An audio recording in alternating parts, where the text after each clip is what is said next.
Nadreen, सबसे पहले महमूद अचकज़ई साहब को अपोजिशन लीडर मुकर्रर कर दिया गया। उनका नोटिफिकेशन जारी कर दिया गया है।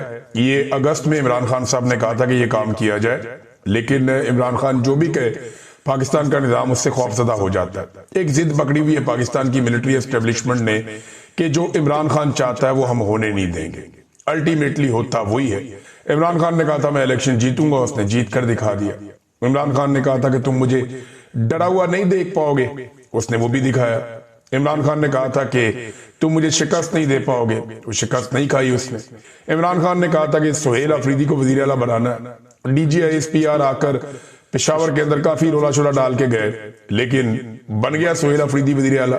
फिर इमरान खान ने कहा कि अचकज़ई को अपोजिशन लीडर बनाना पड़ेगा। अब उन्हें बनाना पड़ रहा है, सारा कुछ करके देख लेते हैं, लेकिन अल्टीमेटली इमरान खान की बात माननी पड़ती है।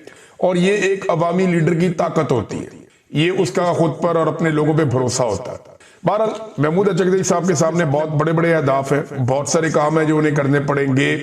खास तौर पे खारजी महाज के ऊपर पाकिस्तान ने जिस तरीके से एक चापलूसी का मुजाहरा किया है और अपने उसूली मौक़िफ़ जितने भी थे उन सबको छोड़ दिया है, और एक ऐसी स्टेट के तौर पे पाकिस्तान एक्ट कर रहा है आलमी सतह पे जो दूसरी स्टेट की प्रॉक्सी के तौर पे सामने आ रही है। मिसाल के तौर पे आप देखें ना कि अमेरिकन जो कहते हैं पाकिस्तानी कहते हैं जी बिल्कुल लब्बैक, जैसे आप कहें वैसे ही ठीक है। बल्कि बाद में जो खुफिया मालूमात मंजरे आम पे आती हैं, या डोनाल्ड ट्रंप जब पोल खोलते हैं, या मार्को रूबियो जब पोल खोलते हैं, तो पता चलता है कि फील्ड मार्शल ने और शहबाज शरीफ ने किस लेवल पे पाकिस्तानी मौक़िफ़ को लचक में नहीं लेकर आए, बल्कि बिल्कुल यू टर्न ही ले लिया पाकिस्तान के कौमी मौक़िफ़ के ऊपर, और पाकिस्तानी कौम को बताया भी नहीं, और यहां पे मौलवियों को मिलकर इस्लाम का मंजन बेच देते हैं।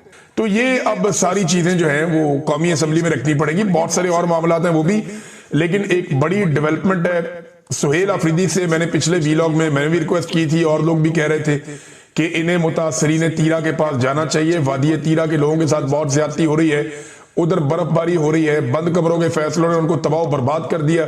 वो अपने इलाके छोड़ने पर मजबूर हैं। वहां पे एक ऑपरेशन की बार बार अनाउंसमेंट की जा रही है, जितनी आबादियां उन सबको खाली करवाया जा रहा है, और ये जबरदस्ती करवाया जा रहा है। खैबर पख्तूनख्वा की हुकूमत ये नहीं चाहती। अब मैं आपको बताता हूं कि सुहेल अफरीदी साहब को पहले बताया कि जी मौसम खराब है, आप वहां नहीं जा सकते, और आपने नहीं जाना, हेलीकॉप्टर नहीं जा सकता। फिर सुहेल अफरीदी साहब ने जनाब गाड़ियों पे जाने का फैसला किया। ये पेशावर से अपना काफिला लेकर निकले, और बिलाकर ये अपनी जान को खतरे में डाल रहे, जान बहुत खतरे में है। और ये वादी तीरा का इलाका है, यहाँ पे आपको पता है अच्छे और बुरे हर तरह के तालिबान फिरते हैं। तो सुहेल अफरीदी की जान खतरे में, इसके बावजूद वो गए। उन्होंने कहा जी बंदूक का मुकाबला बंदूक से किया जाता है, ये यहाँ की रवायत है। लेकिन इस वक्त यहाँ एक तरफ से बंदूक है तो दूसरी तरफ जबान, जिस पर एक फरियाद है। मैंने अपनी कौम के बच्चों के हाथों में बंदूक की जगह कलम देने का वादा किया है। हम अमन चाहते हैं, जंग नहीं चाहते। ये सुहेल अफरीदी ने वादी तीरा में खिताब किया है। ये कुछ मनाजर मैं देख रहा हूं, यानी बर्फबारी हो रही है, क्या बेचारों के लोगों के हालात हैं, और लोग बैठे हुए हैं बेयारो मददगार। फिर सुहेल अफरीदी ने कहा जिन गाड़ियों को टोकन नहीं मिले, इनको अभी टोकन जारी करके मेरे काफिले के पीछे रवाना किया जाए। ये मुल्क हमारा है, किसी के बाप की जागीर नहीं है।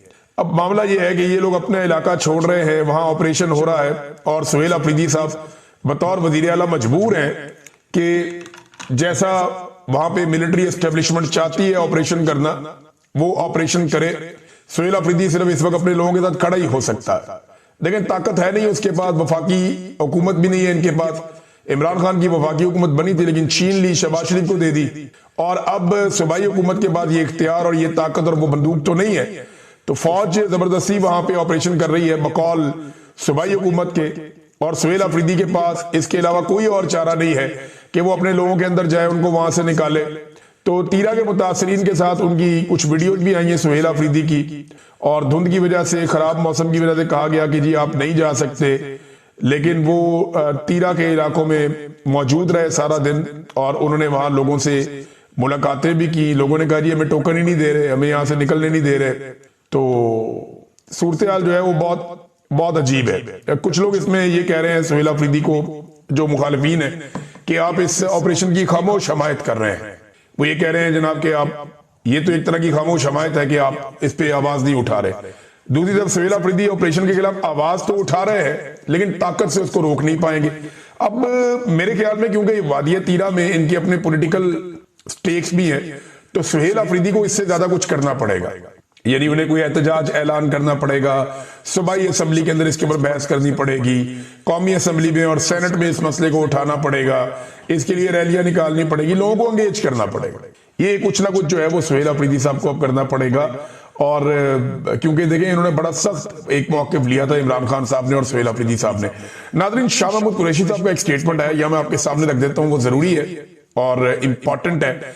शाह महमूद कुरैशी साहब ने ये कहा कि मुज़ाहमत के बाद मफामत ही होती है, लेकिन मुज़ाहमत तो देखें अभी इस वक्त इमरान खान साहब की पॉलिसी है। उन्होंने कहा कि मुज़ाहमत के बाद मफामत ही होती है, गुफ्तगू से ही मुल्क आगे बढ़ सकता है। अदालत में पेशी के मौके पर वो मीडिया से बात कर रहे थे, उन्होंने कहा कि इमरान खान साहब ने मुज़ाकरात का इख्तियार महमूद खान अचकज़ई साहब को दिया है, वो बेहतर फैसला कर सकते हैं कि क्या करना है। हम लोग तो जेल में हैं, यहाँ पे अंदर बंद बैठे हैं, यहाँ पे मालूमात भी पूरी नहीं मिलती। फिर उन्होंने कहा कि फवाद चौधरी हमारे साथ एक पार्टी में रहे हैं, मैं अस्पताल में था तो वो इयादत के लिए आ गए, अब घर आए मेहमान को मैं ये तो नहीं कह सकता कि क्यों मिलने आए हो, बस इतना ही है, शाह महमूद कुरैशी साहब ने कहा। और यही बात पहले इससे हुई भी थी। और साथ ही उन्होंने कहा कि पाकिस्तान ने अफगानिस्तान की बहुत मदद की है, हमारा अफगानिस्तान से जायज मुतालबा है कि इनकी सरजमीन हमारे खिलाफ इस्तेमाल ना हो, अमन चाहते हैं और अफगानिस्तान को हमारा साथ देना चाहिए। अब नाज़रीन, ये शाह महमूद कुरैशी साहब की बातचीत है, लेकिन मुज़ाकरात के हवाले से देखें, फवाद चौधरी बार बार कहते हैं कि अडियाला जेल के मकीन से अगर आपकी बातचीत नहीं हो रही तो आप चले जाएं कोट लखपत जेल में। अब कोट लखपत जेल का जो सबसे बड़ा ओहदेदार है वाइस चेयरमैन पार्टी का शाह महमूद कुरैशी, वो ये कहते हैं कि नहीं, ये इमरान खान साहब ने इख्तियार दिया और मैं इमरान खान साहब के साथ खड़ा हूं, ये भी उन्होंने कहा और बार बार कहा। तो महमूद खान अचकज़ई साहब के कोर्ट में बॉल है कि वो अब इस मामले को किस तरफ लेकर जाते हैं। नाज़रीन, इमरान खान साहब को कैद तन्हाई में रखा हुआ है, उनसे तो आपको पता है कि मुलाकातें हो नहीं रही, तो कोई वहां से तो इन्फॉर्मेशन आ नहीं रही। लेकिन एक इन्फॉर्मेशन मेरे पास आज से चंद दिन पहले आई थी, अब कुछ छोटी छोटी चीजें उसके साथ डॉट कनेक्ट हो रहे हैं, तो मैं उसको इन्फॉर्मेशन को रिवील कर देता हूं।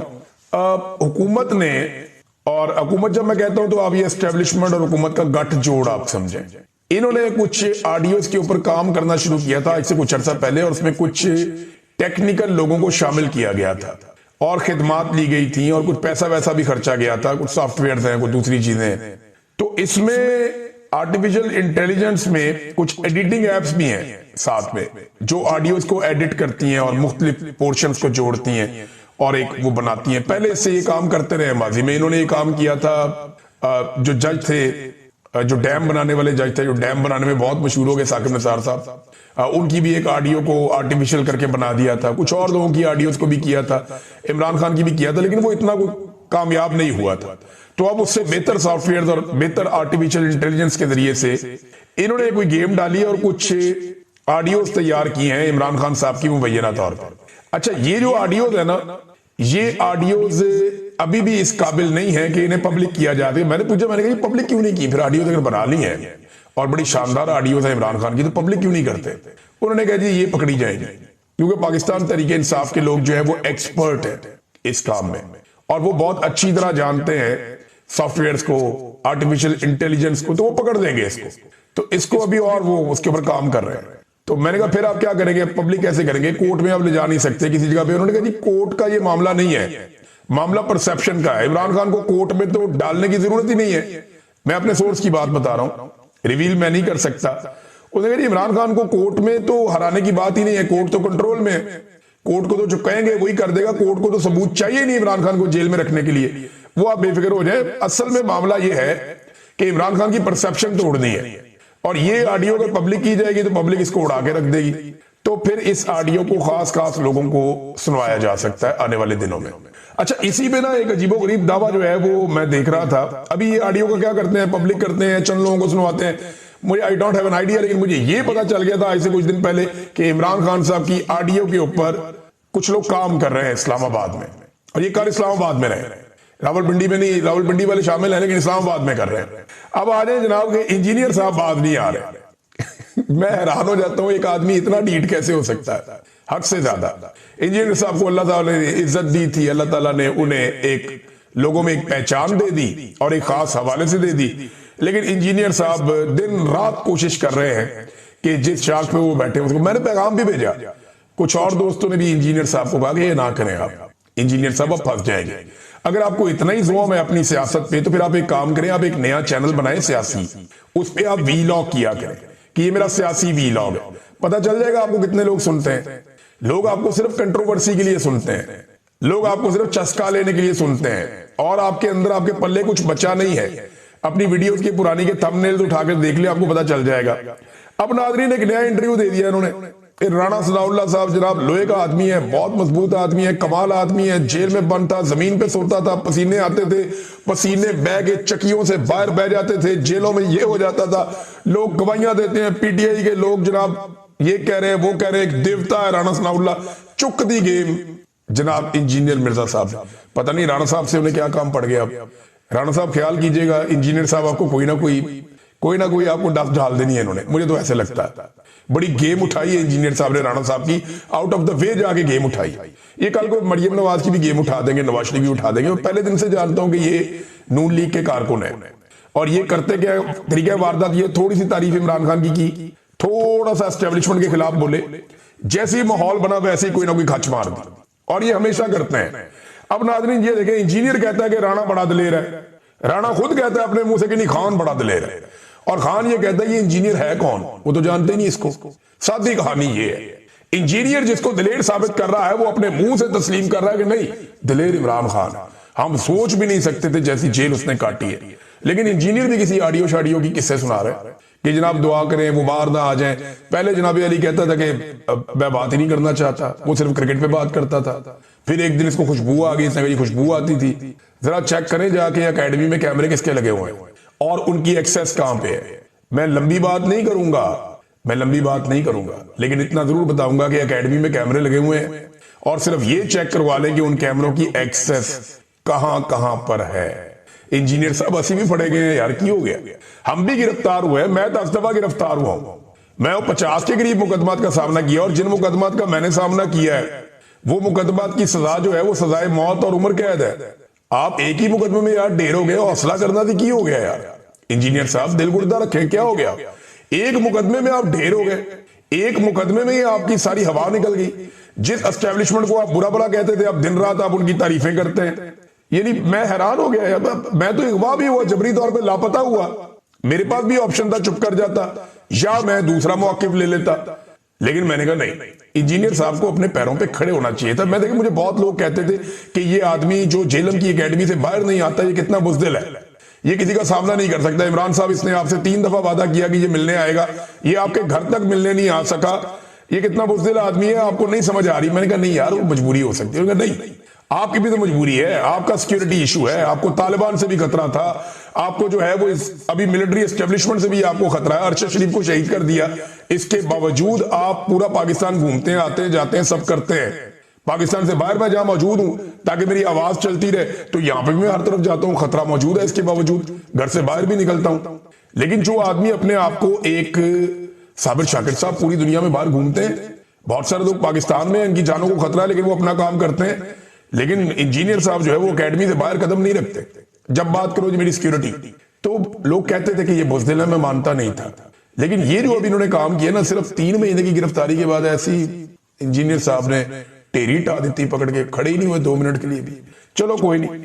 अब नाज़रीन एक और खबर है, और ये खबर पाकिस्तान की मईशत के हवाले से, और ये आसिम मुनीर साहब के करीबी ताल्लुक वाले लोग हैं। देखिए, जिनको आसिम मुनीर साहब ने रखा था सबको निगरान हुकूमतों में, वो आसिम मुनीर साहब के अपने लोग थे। चाहे वो मोहसिन नकवी है, अनवारुल हक काकड़ है, चाहे वो निगरान काबीना है, चाहे वो निगरान वुजरा है, वफाकी या सूबाई, ये सारे उनके अपने लोग थे। अब ये SM तनवीर साहब जो है, ये ताजर रहनुमा है, साबिक निगरान वजीर है। अब ये भी आसिम मुनीर साहब के, क्योंकि देखे ना मोहसिन नकवी की काबीना में कोई आसिम मुनीर साहब का दुश्मन तो रह नहीं सकता, तो ये भी उनके करीबी लोगों में से है, ये उनके ताल्लुकदारों में से है। अब ये उनका अपना बंदा क्या कह रहा है कि छोटी सनतें कबाड़ बन गई हैं पाकिस्तान में, छोटी सनतें पाकिस्तान में कबाड़ बन गई हैं। रियल स्टेट सेक्टर मुकम्मल ढेर हो चुका है। Cement, steel, glass, aluminium, cable, paint, tiles, pipe, furniture की सनतें तबाह हो चुकी हैं, ये उन्होंने कहा। उन्होंने मजीद कहा कि माशी इस्तेहकाम करते करते मईशत खत्म कर दी गई है। टेक्सटाइल के 145 यूनिट्स बंद हो गए। रियल स्टेट का बिजनेस खत्म होने से 40 से ज्यादा सनतें खत्म हो रही हैं। फिर उन्होंने एक और बात कही, उन्होंने कहा जी 3-3 नस्लें लग जाती है इंडस्ट्री खड़ी करने में। वो इंडस्ट्री जो हमने बड़ी मुश्किलों से खड़ी की थी वो दिनों के अंदर कब्रिस्तान बन गई। टेक्सटाइल इंडस्ट्री बर्बाद हो गई है। रियल एस्टेट इंडस्ट्री इस वक्त वेंटिलेटर पे है। सीमेंट बनाने वाले, टाइल बनाने वाले, स्टील, पेंट, फर्नीचर इंडस्ट्री तमाम बंद हो रही है। खुदारा कुछ रहम करे। और ये पाकिस्तान के साथ हुआ रजीम चेंज ऑपरेशन के बाद। अच्छा, वो शहबाज शरीफ जो हमेशा एक बात कहता था कि पेट्रोल 70 रुपए लीटर का बेचूंगा, शहबाज शरीफ ये कहता था कि इमरान खान की हुकूमत गिरा दे, मैं आकर पेट्रोल 70 रुपए लीटर बेचूंगा। ये शहबाज शरीफ का दावा था कि इमरान खान 70 रुपए लीटर का पेट्रोल क्यों नहीं बेचता, उसे बेचना चाहिए 70 रुपए लीटर का पेट्रोल। ये शहबाज शरीफ दावा करता था, बार बार कहता था। फिर इन्होंने बड़े एहतजाज किए, फिर रजीम चेंज ऑपरेशन मुकम्मल किया। इमरान खान ने बार बार मना किया उस वक्त बाजुआ को कि ये ना करो, मईशत बड़ी मुश्किल से खड़ी हुई है, बर्बाद हो जाएगी।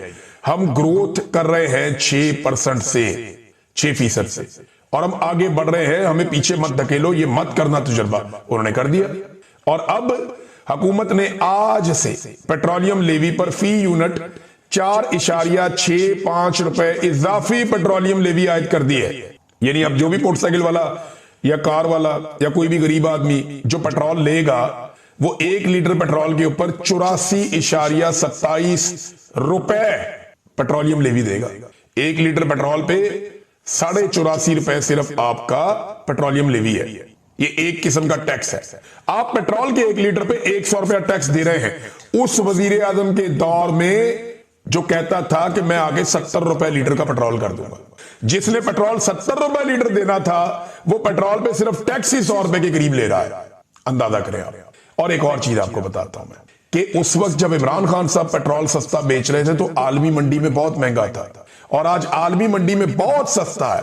आधी कीमत पे पेट्रोल मिल रहा है। इमरान खान दुगनी कीमत पे खरीद के आज से कम पैसों में दे रहा था, आधे पैसों में, और ये आधी कीमत के खरीद के इमरान खान से दुगने पैसों में दे रहे हैं। ये तब्दीली ये पाकिस्तान के अंदर लेकर आए, इसीलिए तो सारे के सारे लोग रोते हैं। इन्होंने बर्बाद कर दिया पाकिस्तान की मईशत को, तबाह बर्बाद करके रख दिया, और दिन रात खांचे चल रहे हैं इनके। ये देखे ना आप, ये नईम हैदर पंजूता साहब ने भी लिखा है इसको, आलिया हमजा साहब ने भी लिखा, और बहुत सारे जर्नलिस्ट हैं वो भी लिख रहे हैं। ये जो इन्होंने पंजाब में सुथराई की है ना, करप्शन की है, कमाल की है। Auditor general of Pakistan AGP की साल 2025 की ऑडिट रिपोर्ट, ये ऑडिटर जनरल जो होता है ना ये ऑडिट करता है हुकूमतों का। अब ये पंजाब हुकूमत का ऑडिट आ गया, उसकी रिपोर्ट आ गई। जरा इनकी प्रोग्रेस रिपोर्ट आप देख ले, एक साल में इनकी कारकर्दगी क्या है। ये कुछ चीजें हैं। खुफिया फंड के अखराजात में 550 मिलियन रुपए से ज्यादा की करप्शन इन्होंने कर दी।